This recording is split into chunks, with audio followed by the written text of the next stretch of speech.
സ്ഥലത്തേക്ക് നോക്കും. നിനക്കെന്താടാ അതിന്? അയ്യോ, എനിക്കൊന്നുമില്ലേ, നീ എങ്ങോട്ട് വേണേ നോക്കിക്കോ. ആവണി, ഞാൻ നാളെയും മറ്റന്നാളും ഉണ്ടാവില്ല കേട്ടോ. നല്ല കാര്യം, ദീപക് പറഞ്ഞത് കേട്ട് അഞ്ജു പറഞ്ഞു. ഓ, ഇതിന് ഞാനും.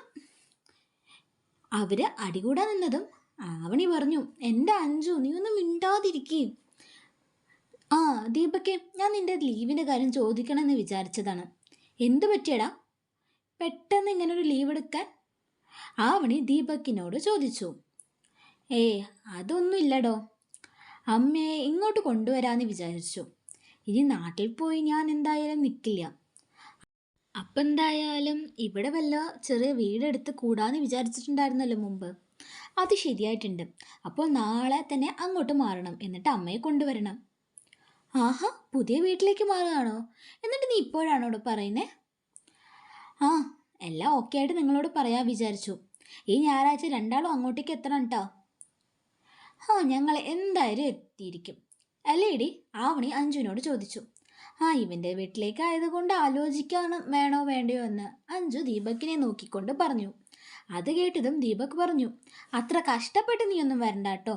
അല്ലായാലും നീ വരാത്തത് എൻ്റെ സമാധാനം. ആണോ? ഞാൻ വരാത്തതാണോ നിന്റെ സമാധാനം? എന്നാലേ ഞാൻ എന്തായാലും വരുവാടാ നിന്റെ വീട്ടിലേക്ക്. എടി, നമുക്ക് എന്തായാലും വീട്ടിലേക്ക് പോകണം കേട്ടോ. എന്നിട്ട് അമ്മയെ കണ്ടിട്ട് ഇവൻ്റെ കോഴിത്തരത്തെക്കുറിച്ചൊക്കെ പറയണം. ദീപക്കിനെ നോക്കി അഞ്ജു പറഞ്ഞു. എന്നിട്ട് അവൻ്റെ പാത്രത്തിൽ നിന്ന് ഒരു തുണ്ട് ചപ്പാത്തി എടുത്ത് കഴിച്ച് കൈ കഴുകാനായി പോയി. ഈ പെണ്ണിൻ്റെ ഒരു കാര്യം, ദീപക് മനസ്സിൽ പറഞ്ഞു. അതെ, ഞാൻ പോട്ടെ, സാറെന്നെ വെയിറ്റ് ചെയ്യാതിരിക്കും എന്ന് പറഞ്ഞ് ആവണി ക്യാബിൻ്റെ ഉള്ളിലേക്ക് പോകാൻ നിന്നു. ക്യാബിൻ്റെ ഉള്ളിലേക്ക് കയറാൻ ഇത്തിരി മടിയുണ്ടായിരുന്നു കേട്ടോ അവൾക്ക്. കാരണം അവൾ ഓടിപ്പോയതല്ലേ ഡേവിഡിൻ്റെ അടുത്ത് നിന്ന്, അതും അവൻ്റെ കവളിൽ ചെറുതായിട്ടൊന്ന് അടിച്ചിട്ട്. അതുകൊണ്ട് കക്ഷി തിരിച്ചു ചെല്ലുമ്പോൾ എന്തു ചെയ്യും എന്നോർത്തു നല്ല ടെൻഷൻ ഉണ്ടായിരുന്നു. അങ്ങനെ രണ്ടും കൽപ്പിച്ച് അവൾ ഉള്ളിൽ കയറി. ആവണി എന്നിട്ട് നേരെ നോക്കിയത് ഡേവിഡിനെയാണ്. എന്നാൽ ഡേവിഡ് അവിടെ എങ്ങും ഇല്ലായിരുന്നു കേട്ടോ. ഈ സാറ് എവിടെ പോയി?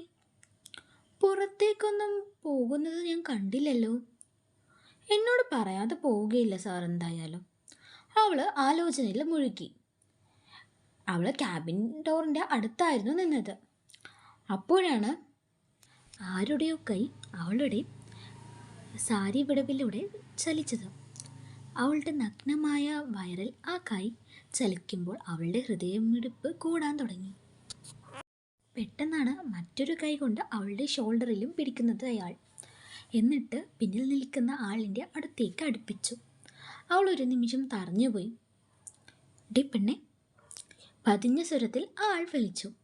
ആ സ്വരം കേട്ടപ്പോഴാണ് അവൾക്ക് ജീവൻ തന്നെ തിരിച്ചു വന്നത്. അവളെ മറ്റേ കൈ കൊണ്ട് തിരിച്ച് അവൻ്റെ നേർക്ക് നിർത്തി. എന്നിട്ട് രണ്ട് കൈയും ഷോൾഡറിലേക്ക് ഇട്ടു. എന്നിട്ട് ഡേവിഡ് അവളുടെ കണ്ണിലേക്ക് തന്നെ നോക്കിക്കൊണ്ടിരുന്നു. അവൾക്ക് ആ നോട്ടം താങ്ങാനായില്ല. ഒരുതരം കാന്തികത ഉണ്ടായിരുന്നു അവൻ്റെ ആ നോട്ടത്തിന്, അവൻ്റെ കണ്ണുകൾക്ക്. അവളുടെ ശരീരത്തിലെ അവൻ്റെ ഓരോ സ്പർശനവും അവളിൽ വിറയൽ സൃഷ്ടിച്ചു. ഇങ്ങനെ അധിക നേരം നിന്നാൽ ശരിയാവില്ലെന്ന് അവൾക്ക് തോന്നി. അവൻ്റെ കയ്യിൽ നിന്ന് കുതിരാൻ ശ്രമിച്ചു ആവണി. പക്ഷെ അത് വെറും പാഴ്ശ്രമം മാത്രമായിരുന്നു കേട്ടോ. അവൻ്റെ കയ്യിൽ നിന്ന് രക്ഷപ്പെടാൻ അവൾക്കായില്ല. സാറേ, എന്നെ വിട്ടേക്ക്, ആരെയും കാണും. അല്ല, അപ്പം ആരെയും കണ്ടാൽ നിനക്ക് പ്രശ്നമുള്ളൂ? അവൻ്റെ ചോദ്യത്തിന് മുമ്പിൽ അവൾക്ക് എന്താ പറയേണ്ടതെന്ന് അറിഞ്ഞില്ല. അവൾ ഒരു നിമിഷം നിന്നുപോയി. എന്നിട്ട് അവനോട് പറഞ്ഞു, കണ്ടാലും പ്രശ്നമാണ്, കണ്ടില്ലെങ്കിലും പ്രശ്നമാണ്, സാർ കൈയെടുത്തേ എന്ന്. അവളത് പറഞ്ഞതും ഡേവിഡിന് ഇത്തിരി വിഷമായി. കാരണം നമ്മൾ സ്നേഹിക്കുന്നവർ നമ്മളോട് അകൽച്ച കാണിച്ചാൽ അതാർക്കും സഹിക്കാൻ പറ്റില്ല. അതെത്ര വലിയ മുരടനാലും ശരി.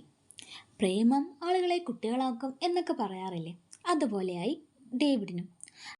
അവൻ പെട്ടെന്ന് അവളെ അവനിൽ നിന്ന് മോചിപ്പിച്ചു.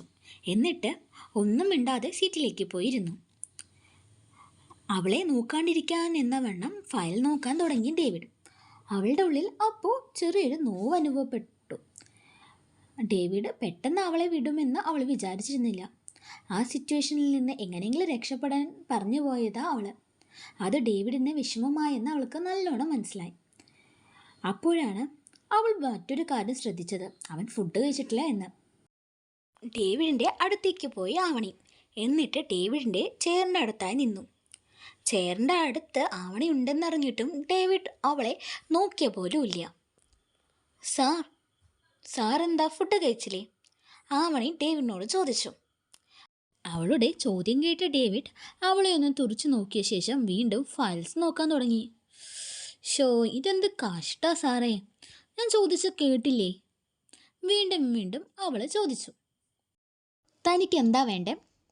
ഞാൻ കഴിച്ചാലും കഴിച്ചില്ലേലും തനിക്ക് എന്താ പ്രശ്നം? അല്ല, അതിന് താനെൻ്റെ ആരാ? അവൻ ചോദിച്ചു. കക്ഷി നല്ല പിണക്കത്തിലാണെന്ന് ആവണിക്ക് മനസ്സിലായി. അവൾ അവൻ്റെ അടുത്തേക്ക് പോയി അവൻ്റെ കയ്യിലേക്ക് പിടിച്ചു. കുട്ടികളെപ്പോലെ വാശി പിടിച്ച് മുഖം വീർപ്പിച്ചുകൊണ്ടിരിക്കുന്ന അവളുടെ കലിപ്പൻ ബോസിനെ കാണവേ അവൾക്ക് ചിരി വന്നു. അവളൊന്ന് ചിരിച്ചു, പക്ഷെ അത് ഇത്തിരി ഒച്ചത്തിലായെന്ന് മാത്രം. എടോ, ചിരിക്കാൻ ഞാനിവിടെ എന്താ തമാശ കാണിച്ചതാണോ? അവൻ ചോദിച്ചു. സാറേ, ഇങ്ങനെ പിണങ്ങല്ലേ, ഞാൻ ചുമ്മാ പറഞ്ഞതല്ലേ അത്, ആവണി കൊഞ്ചിക്കൊണ്ട് ഡേവിഡിനോട് പറഞ്ഞു. ഡേവിഡ് എന്നാൽ അതൊന്നും ചെവിക്കൊണ്ടില്ല. സാറേ, സത്യമായിട്ടും ഞാൻ ചുമ്മാ പറഞ്ഞതാ. സാറ് പെട്ടെന്ന് അങ്ങനെ ചെയ്തപ്പോൾ ഉള്ളിക്കൂടെ ഒരു വിറയിലൊക്കെ കടന്നുപോയിന്നേ. അതുകൊണ്ട് എനിക്ക് സാറുടെ കരുതലും സ്നേഹവും പിന്നെ സ്പർശനമൊക്കെ ഒരുപാട് ഇഷ്ടമാണെന്നേ, അവൾ അവനെ സമാധാനിപ്പിക്കാൻ എന്ന വണ്ണം പറഞ്ഞു. അത് കേട്ടപ്പോൾ അവന് സത്യത്തിൽ സമാധാനായി. ദേഷ്യമൊക്കെ എങ്ങോട്ടോ പറന്നുപോയി. എന്നാൽ അതൊന്നും അവൻ പുറത്ത് കാണിച്ചില്ല. വീണ്ടും മസിൽ പിടുത്തം തുടർന്നു. അവളെ നോക്കാതെ ഡേവിഡ് ഫയലിൽ തന്നെ നോക്കിക്കൊണ്ടിരുന്നു. അപ്പോൾ ഇനി രക്ഷയില്ലെന്ന് കണ്ട ആവണി മെല്ലെ കുനിഞ്ഞ് അവൻ്റെ കവളിൽ കൈ ചേർത്ത് പിടിച്ചു. എന്നിട്ട് കവളിൽ ഒരു ചുടുചുംബനം നൽകി. ഡേവിഡിൻ്റെ കവളിൽ നുണക്കുഴി വിരിഞ്ഞുപോയി ആ ചുംബനത്തിൻ്റെ എഫക്റ്റ് കൊണ്ട്. നുണക്കുഴി മാത്രമല്ല കേട്ടോ, ചുണ്ടിൽ ഒരു കള്ളച്ചിരിയും. ആ ചിരി കണ്ടപ്പോഴാ ആവണിക്ക് സമാധാനമായത്. അയ്യടാ, ചിരിക്കാണോ? ഇത്ര നേരം എന്തൊരു മസിൽ പിടുത്തമായിരുന്നു? ആവണി ഡേവിഡിനോട് ചോദിച്ചു. അതെ, മസിൽ പിടിക്കും. എൻ്റെ പെണ്ണിനോടല്ലേ? അതെ, എനിക്ക് തൻ്റെ സ്നേഹവും തൻ്റെ കെയറിങ്ങും ഒക്കെ കിട്ടണമെന്ന് ഒരുപാട് ആഗ്രഹമുണ്ട്. വേഗം ഒന്ന് കെട്ടണമെന്ന ഇപ്പം മനസ്സിൽ. എത്ര നാളത്തെ ഇഷ്ടമാണെന്നറിയോ? അതൊക്കെ പ്രകടിപ്പിക്കാൻ ഒരു ചാൻസ് കിട്ടിയപ്പോൾ അവൾ ജാട കൊണ്ട് വന്നിരിക്കുന്നു. ഞാനൊരു മനുഷ്യനാടോ, എനിക്ക് ആഗ്രഹങ്ങളൊക്കെ ഇല്ലേ? ഡേവിഡ് ആവണിയോട് ചോദിച്ചു. ആണോ? ഇപ്പോൾ ഓക്കെ ആയോ സാർ? എന്നിട്ട് ആ, കുറച്ചൊക്കെയോ?